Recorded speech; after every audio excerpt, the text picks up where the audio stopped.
Salve, salve, investidor, como é que você está? Bem-vindo a mais um vídeo do nosso quadro Carteira Mirai, onde eu faço um aporte de R$ 500 por semana aqui na minha conta da EQI, parceira do canal. Já tenho aqui meu depósito de R$ 500, faremos o aporte ao final, mas antes vamos entender o contexto macroeconômico atual e pegar umas notícias aqui que são relevantes no nosso mercado. E detalhe, eu vou inserir mais uma ação ao final desse vídeo para aproveitar uma oportunidade que eu identifiquei nessa semana. Primeiramente, como de costume, vamos dar uma olhada no Boletim Focus e ele nos aponta de novo para uma expectativa do mercado de queda no IPCA. O nosso principal índice de inflação está se aproximando já dos 4%. E aí, você acha que essa expectativa é razoável? Com um IGPM, que é comumente visto como a inflação do atacado, caindo para 3,92. Interessante, né? Você sabe, expectativa de inflação em queda significa expectativa de juros em queda. E olhando aqui para a curva de juro, o juro futuro, a expectativa do mercado quanto ao juro em uma data futura, a gente vê que juro de 252 dias úteis, porque sim, a gente conta em dias úteis os juros aqui no país. Isso significa um ano inteiro. A gente tem uma taxa pré-fixada de 13,62%, ainda acima de 13,5%, uma taxa alta ainda, com uma inflação implícita de 4,17%. Então essa inflação implícita, que é o diferencial de juro entre os títulos IPCA+,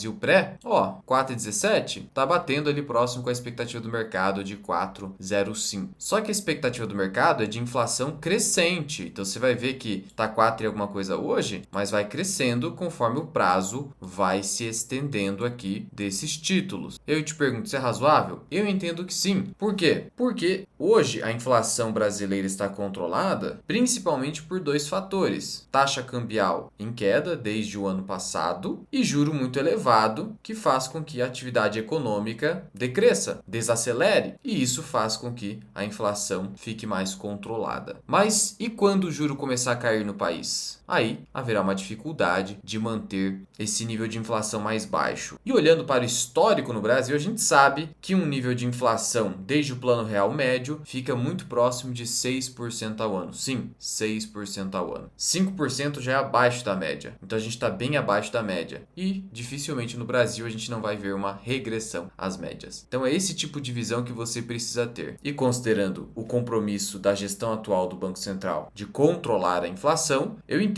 que o juro brasileiro, isso é pura opinião, não deva cair tanto, porque a política fiscal no Brasil continua expansionista, de crescer gasto público e aumentar a arrecadação via aumento de impostos, de tal modo que fica difícil para o Banco Central simplesmente sair reduzindo o juro por conta do risco fiscal ainda acentuado. Então uma redução aí de 2 pontos percentuais nesse ano, aqui é chute puro, deve ser o que provavelmente vai acontecer no ano de 2026. Lá fora, o que nós estamos tendo? O presidente do Banco Central americano sofrendo pressão política para cortar juro. Olha só que interessante, lá o juro já é bem abaixo de 4% e ainda assim o presidente do Banco Central sofre esse tipo de pressão. No Brasil, com o juro a 15, óbvio que você vai ter muito mais pressão. E esse tipo de coisa acaba acontecendo. Por isso a importância da autonomia do Banco Central. Qualquer país sério deveria ter essa autonomia, a fim de que o Banco Central possa atuar de acordo com a sua opinião técnica e não política. Mesmo assim, você pode ter esse tipo de coisa. No Brasil, ainda é cedo, mas já é uma pesquisa. Essa pesquisa mostra que o Lula lidera em primeiro turno, em qualquer cenário. E aí? Você sabe que pesquisa é um troço que é difícil de confiar, mas vai gerando preços no mercado no curto prazo, vai gerando expectativa. O pessoal que faz a pesquisa também sabe que existe aquela ideia de profecia autorrealizável. Se todo mundo acredita que o Lula vai ganhar, então fica mais fácil dele ganhar. E como que você faz para gerar essa crença generalizada? Com pesquisas. Então vira um raciocínio circular. Cuidado com isso aí. Mas é só mais uma notícia aqui para você. E outro detalhe, Brava Energia teve renúncia de CEO, isso geralmente não é bom. Aí agora entrou outro. Por que eu estou te trazendo isso? Para você tomar cuidado com empresas de petróleo muito pequenas ou que têm dificuldade de geração de valor. A PetroRio, que no Brasil é a segunda melhor, já foi uma empresa quase quebrada. Teve que mudar a estratégia para se tornar a melhor depois da Petrobras. Então, petrolíferas pequenas no Brasil têm muita dificuldade de geração de valor. Só tome esse cuidado. De todo modo, ao contrário contrário da narrativa, e é por isso que eu trouxe lá na comunidade FMI que eu não ia opinar sobre isso, o petróleo está subindo, o pessoal achando que ia cair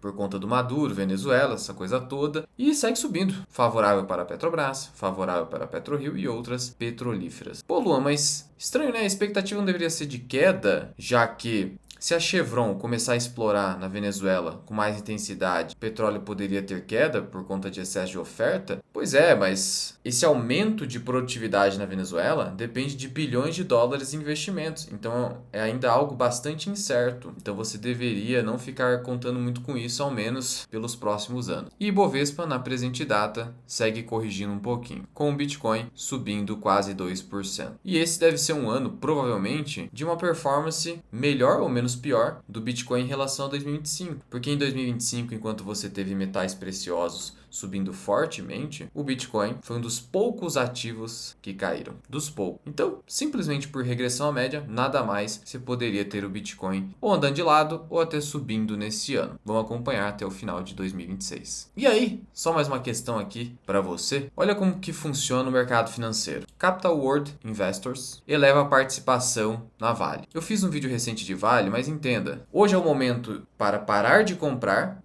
no mínimo, e o pessoal aumentando posição. Qual é o problema disso? O problema é que quando a ação estava num baixíssimo preço, poucos queriam. E agora começa essa coisa de aumentar a posição, comprar, recomendação de compra. Então você tem que tomar muito cuidado com as recomendações ou movimentos do mercado financeiro. Porque, racionalmente falando, você deveria estar comprando na baixa, não na alta. Olha aí, VEG. Lembra que eu fiz vídeo aqui no canal, você que me acompanha há mais tempo, quando estava R$35? Agora começa um oba-oba com VEG, mais próximo dos 50. Olha lá, UBS elevou o preço-alvo de 50 para 60, justamente no momento que não é para comprar, o que não significa venda, só estou dizendo que a pessoa para de comprar. Se a pessoa ficar comprando dessa forma, o retorno dela vai ser baixo, simples assim. Por fim, Banco do Brasil, o cenário é negativo, sabemos disso. 2026 ainda temos um cenário de inadimplência crescente no agronegócio, afetando negativamente o Banco do Brasil, mas ainda vem essas notícias negativas. Um ano em que o investidor deveria começar a pensar em aportar, caso ele queira, eventualmente na recomendação, no Banco do Brasil. Claro que eu entendo, no caso aqui do BTG, o dilema da casa de análise e da corretora. Qual é o dilema? Bom, se eu tenho alternativas mais atrativas para remunerar meu capital, especialmente em 2026, como que eu vou recomendar a compra de um ativo que só deve começar a se recuperar em 2027? Na minha visão de investidor, como que você resolve esse problema? Aportando quando está muito barato, caso não, você aporta aos poucos por conta do custo de oportunidade. Porque se a pessoa faz um grande aporte agora, quando o capital não está sendo adequadamente remunerado, ela pode eventualmente se arrepender de ficar um ano inteiro ou mais, talvez 2 anos, com uma remuneração diminuta, para só depois ter uma remuneração adequada do capital. Como que a pessoa foge um pouco disso? Aportando devagar, salvo em momentos de muito estresse do mercado financeiro. Porque aportando devagar, ela não vai comprometer grande parte do seu capital disponível com uma remuneração baixa. E assim ela equilibra a balança. E passando aqui para as ações que eu irei aportar no episódio de hoje, vamos de ASA. Por que ASA? Porque está em queda. Ó, no ano está caindo quase 6%. E uma das prováveis razões é o varejo enfraquecido, tanto no ano de 2025 quanto no quarto trimestre de 2025. O índice CVA, lá da Cielo, mostra isso pra gente, é uma expectativa do mercado. Mas isso aqui, vamos lá, é um fator estrutural, interno à empresa, ou é conjuntural, externo à empresa? Conjuntural. Então não é um grande problema, desde que você saiba o que está fazendo, ou minimamente saiba, porque a gente tem excesso de confiança.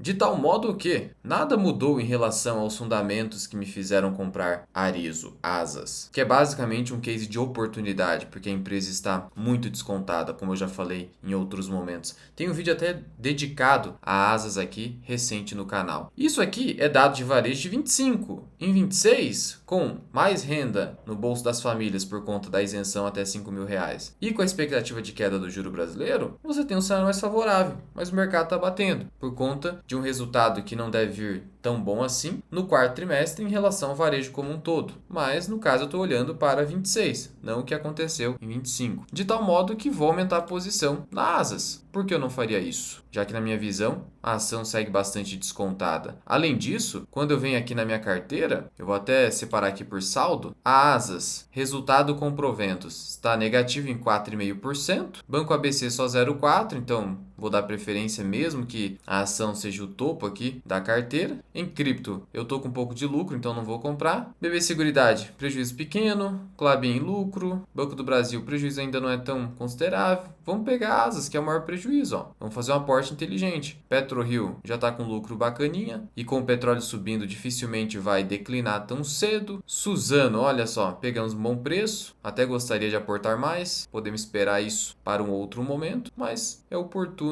aproveitar essa situação de volatilidade. Mas vou adicionar outra. Então eu vou dividir meu aporte, em maior medida por conta da queda, em ASA e comprar um pouco de outra ação. Então será R$300 em ASA, que são R$500, e R$200 em Odontoprev, que muito embora não seja tão barata quanto ASA, é mais segura. Não é varejo, ela é a líder em planos odontológicos no país, negocia atualmente a múltiplos atrativos, pensando na Odontoprev, e segue passando por uma correção de mercado desde o último resultado trimestral. Fiz até um vídeo específico sobre ela. Você vai notar que nos últimos 12 meses, por conta da cotação atual, a ação está subindo apenas 1%, no corrente ano continua caindo, hoje mesmo está caindo 3,6%. Me perguntaram na comunidade, eu respondi, olha, não teve nada em específico. A única coisa que aconteceu, além do resultado que frustrou o mercado no terceiro trimestre de 2025, foi uma mera reorganização societária, em que as ações detidas pela Bradesco Gestão de Saúde foram transferidas para a Bradseg. Então, assim, mera reorganização, não mudou nada, sabe? Nada demais.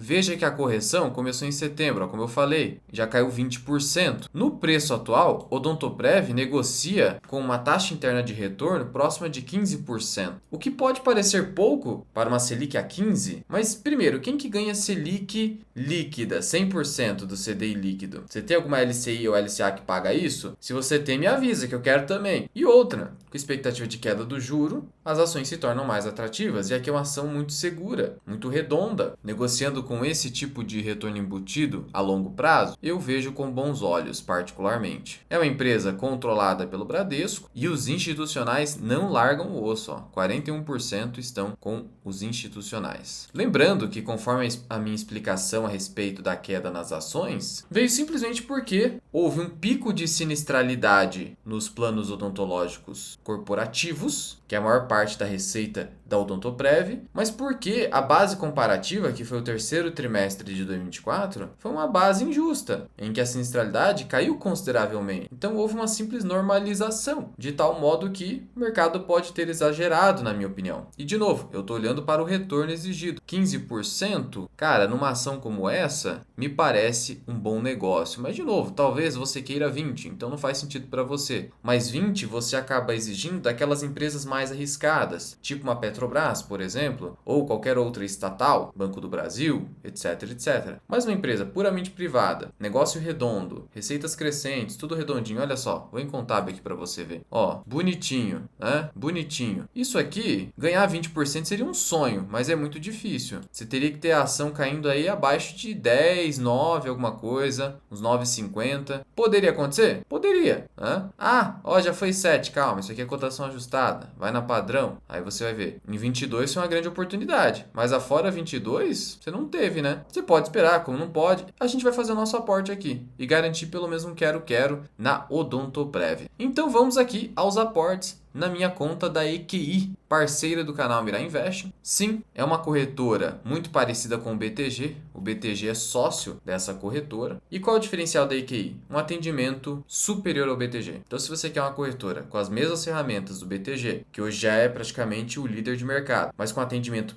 personalizadaço, é a EQI. E aí eu vou aqui no Home Broker, vamos lá. Eu estou fazendo vídeos tanto aportes pelo celular quanto no Home Broker, porque tem gente que gosta mais do celular, tem gente que gosta mais do Home Broker. Hoje hoje a gente vai pelo home broker. Carteira caindo quase 1%. Mandamos R$ 500 aqui de saldo. 530, né? Porque sobra um quero-quero. Então vamos aportar. Eu vou aqui, ó, na boletinha negociar, compra. E eu vou colocar ASA 3. Só que F, né? F caindo agora. Eu vou comprar R$ 300. Vou comprar então 13 papéis, ó. 13. Comprar. Continuar. Mandei a ordem. A ordem tá aqui. Já foi executada. Rapidinho. Agora eu vou aportar o restante do saldo. Tem 227 em ODPV 3F também, né? Que é fracionário. A ação tá caindo 4, ó. Vamos aproveitar aqui então. Quase que deu para comprar 10, né? Comprar 9 então. Vamos lá. Comprar. Pera aí que rejeitou. Vou colocar 8 aqui. Ah, rejeitou porque eu não vi o preço, ó. Tava 23,27. Às vezes isso acontece, tá? É que você estava no preço anterior e ele não atualizou. Vamos de novo aqui. 9. Por isso estava dando errado, né? 9. Dá 20 ações aqui, cara. Vamos lá. Foi executada. Pronto. Compramos aqui. As duas foram executadas. Saldo ficou 11,30. Lembrando que para membros da comunidade a corretagem é 0. E o link para abertura de conta está na descrição e no primeiro comentário fixado. Agora eu quero saber a sua opinião. Você acha que o ano de 2026 ainda é um ano favorável para comprar ações? E aqui em cima eu vou deixar um vídeo para você que foi o último aporte que fizemos no quadro Carteira Mirai.